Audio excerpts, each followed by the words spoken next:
सिद्ध योग में आपका स्वागत है। हम आप सबके लिए ऑनलाइन योग कक्षाएं आयोजित कर रहे हैं जो अंग्रेजी और हिंदी दोनों भाषाओं में उपलब्ध हैं। हम प्रत्येक दिन सुबह 5 बजे से रात 10 बजे तक 12 अंग्रेजी और 4 हिंदी की कक्षाओं के साथ आपके लिए उपस्थित हैं, ताकि आपको प्रत्येक दिन सही समय पर योग का अभ्यास करने में सुविधा हो। ये 2 सप्ताह एक ऐसा समय है जिसमें आप शामिल होकर अपने जीवन में एक सकारात्मक परिवर्तन का अनुभव कर सकते हैं, वह भी बिल्कुल मुफ्त में। दोस्तों, क्या आपकी फॉरवर्ड बेंडिंग बहुत ज़्यादा खराब है? आपको आगे झुकने में बहुत ज़्यादा परेशानी होती है, आप बहुत ज़्यादा बैठकर काम करते हैं जिसकी वजह से आपकी जो हिप मसल्स है और हैमस्ट्रिंग मसल्स है वो बहुत ज़्यादा टाइट हो गई हैं। आपकी जो फ्लेक्सिबिलिटी है फॉरवर्ड बेंडिंग की वो धीरे धीरे और ज़्यादा कम होती जा रही है और आप इस फ्लेक्सिबिलिटी को बढ़ाना चाहते हैं। साथ ही साथ आपके जो डाइजेस्टिव फायर है वो अच्छे से काम नहीं कर रहा है, जिसके कारण आपका जो डाइजेशन है वो अच्छा नहीं है, आपको कॉन्स्टिपेशन रहता है, इंडाइजेशन रहता है और आप अपनी इन सभी समस्याओं को दूर करना चाहते हैं। तो आज हम आपको बताएंगे एक ऐसे आसन के बारे में जिसका कि नाम है पश्चिमोत्तानासन, सीटेड फॉरवर्ड बेंड। ये आसन आपको हेल्प करेगा आपकी इन सारी समस्याओं को दूर करने में। मैं अतुल मिश्रा सिद्ध योगा से आपका स्वागत करता हूं। दोस्तों, चलिए अपने आसन का अभ्यास शुरू करने से पहले हम अपने इस आसन की कॉन्ट्राइंडिकेशंस को समझ लेते हैं। तो दोस्तों, पश्चिमोत्तान आसन का अभ्यास करने से पहले आपको ध्यान रखना है कि अगर आपको आपकी बैक से रिलेटेड कोई भी पेन है या फिर आपको स्लिप डिस्क की समस्या है या फिर आपको बैक में कोई भी इंजरी है तो फिर आपको इस आसन का अभ्यास नहीं करना है।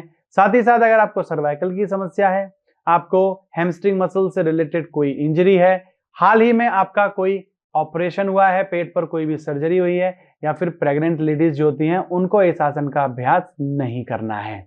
तो चलिए अब हम शुरुआत करते हैं अपने आसन के अभ्यास की। तो जैसा कि मैंने आपको बताया था शुरू में कि ये आसन बैठकर करने वाले आसनों की कैटेगरी में आता है, इसलिए हम इस आसन का अभ्यास बैठकर करेंगे।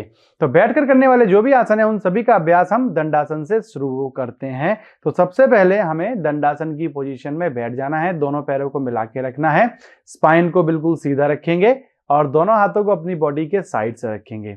अब दोस्तों हमें क्या करना है कि ये दंडासन की पोजीशन है, अगर आप दंडासन की पोजीशन नहीं ले पा रहे हैं तो आपको इस आसन के अभ्यास में थोड़ा सा चेंज करना होगा, यानी कि हम प्रॉप का यूज करेंगे क्योंकि बहुत से लोग हैं जिनकी की हैमस्ट्रिंग मसल्स और हिप मसल्स बहुत ज्यादा टाइट होंगी, जिसकी वजह से उनका दंडासन की पोजीशन इस तरीके से आएगी, वो इस तरीके से इस आसन के अभ्यास में नहीं बैठ पाएंगे। तो यदि आपका दंडासन अच्छे तरीके से नहीं होता है तो आपको इस आसन के अभ्यास में जाने से पहले अपने जो दंडासन की पोजीशन है उसको ठीक करना है। तो दोस्तों उसके लिए हमको क्या करना है, हमें कोई भी घर पर पिलो या ब्लैंकेट ले लेना है, उसकी थोड़ी सी हाइट कर लेनी है, उसको फोल्ड करके उसके बाद उस चीज को हमें अपने हिप्स के नीचे रख लेना है।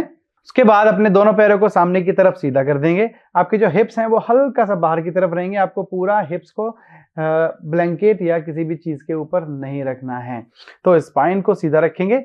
अब क्या होता है दोस्तों, जब आप कुछ भी अपने हिप्स के नीचे रखते हैं तो इससे आपके लिए आसान हो जाता है अपनी बॉडी को स्ट्रेट रखना दंडासन की पोजीशन में। अगर इस पोजीशन में भी आपको लगता है कि स्टिल आप अपनी स्पाइन को सीधा नहीं कर पा रहे हैं तो आप थोड़ी सी और हाइट ले सकते हैं, जैसे कि हमारे पास यहाँ पर बॉल्स्टर अवेलेबल है, तो आप बॉल्स्टर को भी यूज कर सकते हैं अपने हिप्स के नीचे रखकर और इस तरीके से हिप्स को हल्का सा बाहर करके आपको दोनों पैर सामने की तरफ सीधा करके दंडासन की पोजीशन में बैठ जाना है।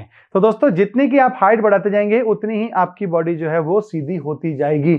अगर आप बिना किसी चीज को अपने हिप्स के नीचे रखे दंडासन की पोजीशन अच्छे तरीके से ले पाते हैं तो आपको किसी भी चीज को अपने हिप्स के नीचे रखने की जरूरत नहीं है। बट अगर आपका पोस्चर इस तरीके से हंच है, आपके शोल्डर्स ड्रॉप है, तो आपको अपने हिप्स के नीचे किसी भी एक चीज को, सॉफ्ट चीज को जो कि थोड़ी हाइटेड हो, वो आपको रखना जरूरी है। तो दोस्तों अब हम चलते हैं अपने अभ्यास में आगे की तरफ। तो ये पहले मैं आपको बॉल्स्टर के साथ दिखा देता हूं, फिर मैं आपको ब्लैंकेट के साथ दिखाऊंगा, उसके बाद हम अलग तरीके से पूर्ण रूप से इस आसन का अभ्यास करेंगे।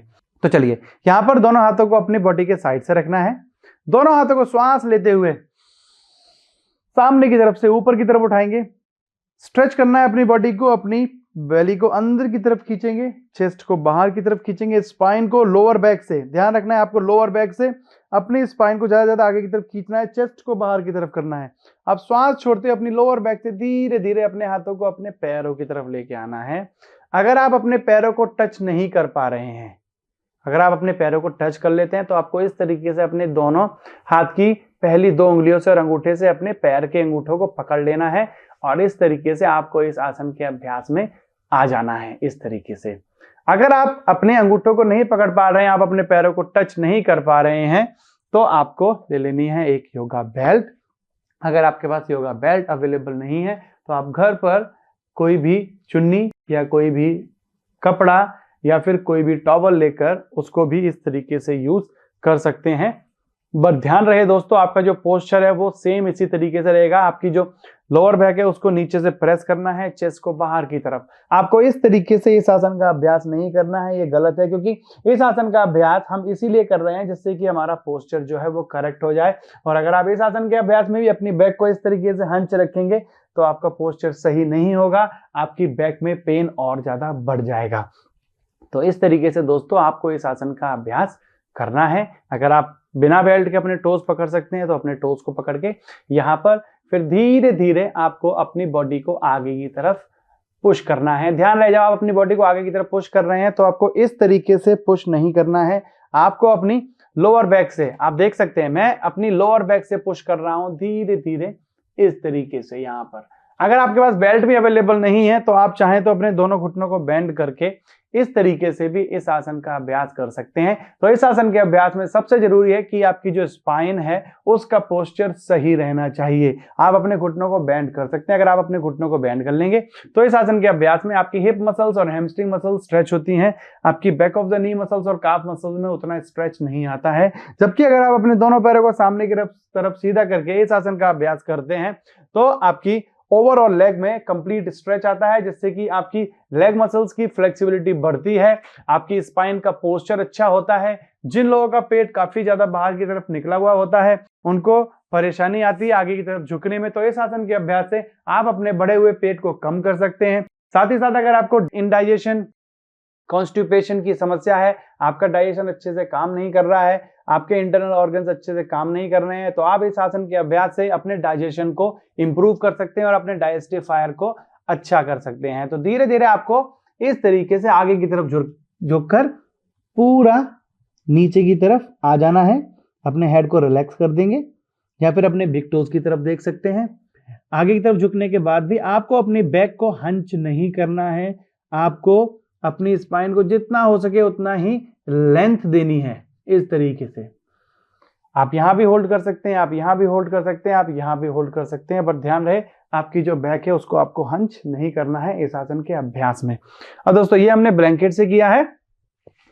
अगर आपकी फ्लेक्सिबिलिटी थोड़ी बेटर है, आपको ब्लैंकेट नहीं चाहिए, तो आप इस तरीके से इसको भी नीचे अपने हिप्स के रख सकते हैं। तो बॉल्स्टर के बाद हम ब्लैंकेट का यूज करेंगे। तो अगर आप चाहें तो आप बेल्ट का भी यूज कर सकते हैं इस तरीके से। आप चाहें तो बिना बेल्ट के अपने टोजेस को पकड़कर इस तरीके से इस आसन का अभ्यास कर सकते हैं, या फिर पूरा आगे की तरफ झुककर इस आसन का अभ्यास कर सकते हैं। अब दोस्तों हम चलते हैं इस आसन के फाइनल पोस्चर की तरफ। तो दोस्तों बाई चांस अगर आपके पास ब्लैंकेट भी अवेलेबल नहीं है, आपके पास बॉल्स्टर भी अवेलेबल नहीं है, आपके पास बेल्ट भी नहीं है और आपको इस आसन का अभ्यास करना है, तो आप इस आसन के अभ्यास में क्या कर सकते हैं। सबसे पहले आपको दंडासन में बैठ जाना है। दंडासन में अगर आपकी बैक हंच हो रही है, आप उसको सीधा नहीं कर पा रहे हैं, तो आपको अपने दोनों घुटनों को हल्का सा बेंड कर लेना है, जिसके बाद आपके लिए इजी हो जाएगा अपनी स्पाइन को स्ट्रेट करना। फिर आपको अपने दोनों हाथ की पहली 2 उंगलियों और अंगूठे से आपको अपने पैर के अंगूठों को पकड़ लेना है और आप यहाँ पर इस तरीके से इस आसन का अभ्यास कर सकते हैं। फिर धीरे धीरे जैसे जैसे आप इस आसन का अभ्यास करते चलेंगे, आपको अपने घुटनों को थोड़ा थोड़ा सीधा करने का प्रयास करना है धीरे धीरे। तो जैसे जैसे आप सीधा करते जाएंगे, पर ध्यान रहे घुटनों को सीधा करते हुए बैक को हंच नहीं करना है। अपनी चेस्ट को बाहर की तरफ रखेंगे, दोनों घुटनों को सीधा कर देंगे, आप इस पोजीशन में आ जाएंगे। फिर धीरे धीरे जैसे जैसे आप इस आसन का अभ्यास और ज्यादा करते जाएंगे, आपकी फॉरवर्ड बेंडिंग बढ़ती जाएगी। अब चलिए चलते हैं पूर्ण रूप से इस आसन के अभ्यास की ओर। हाथों को बॉडी के साइड से रखना है, दंडासन में आ जाएंगे। श्वास लेते हुए सामने की तरफ से दोनों हाथों को ऊपर की तरफ उठाना है, हाथों को ऊपर की तरफ खींचेंगे, बॉडी को स्ट्रेच करेंगे, लोअर बैक से लेंथन करेंगे, गहरी श्वास अंदर भरेंगे एक बार फिर से, श्वास छोड़ते अपनी लोअर बैक से आगे की तरफ जाएंगे। अपने दोनों पैर के अंगूठों को पकड़ लेना है, एल्बोज को नीचे ड्रॉप कर देना है और धीरे धीरे अपनी चिन को अपनी शिन बोन की तरफ पुश करते हुए हेड को नीचे कर देंगे। तो ध्यान रखना है दोस्तों, आपके जो घुटने हैं वो सीधे रहेंगे, घुटनों को बेंड नहीं करना है फाइनल पोस्चर में। अगर आपकी बैक इस तरीके से हंच हो रही है तो आप घुटनों को हल्का सा बेंड करके अपनी स्पाइन को स्ट्रेट कर सकते हैं। तो इस आसन के अभ्यास में पहले आपको अपनी अपर बॉडी के पोस्चर को ठीक करना है, उसके बाद अपनी लोअर बॉडी की स्ट्रेच पर हम लोग काम करेंगे। तो दोस्तों ये हमने आपको बताया पश्चिम उत्तानासन सीटेड फॉरवर्ड बेंड की प्रैक्टिस के बारे में। हमने आपको प्रॉप्स के माध्यम से भी बताया कि आपको इस आसन का अभ्यास किस तरीके से करना है। हमने आपको इस आसन के अलाइनमेंट के बारे में भी बताया है, उसका आपको ध्यान रखते हुए इस आसन का अभ्यास शुरू करना है। स्टार्टिंग में आप इस आसन के 2 से 3 राउंड कर सकते हैं और हर राउंड में आप इस आसन को 20 से 30 सेकंड या मैक्सिमम 40 सेकंड तक होल्ड कर सकते हैं। ध्यान रहे दोस्तों, ये आसन आपको खाली पेट ही करना है, खाना खाने के बाद इस आसन का अभ्यास आपको नहीं करना है।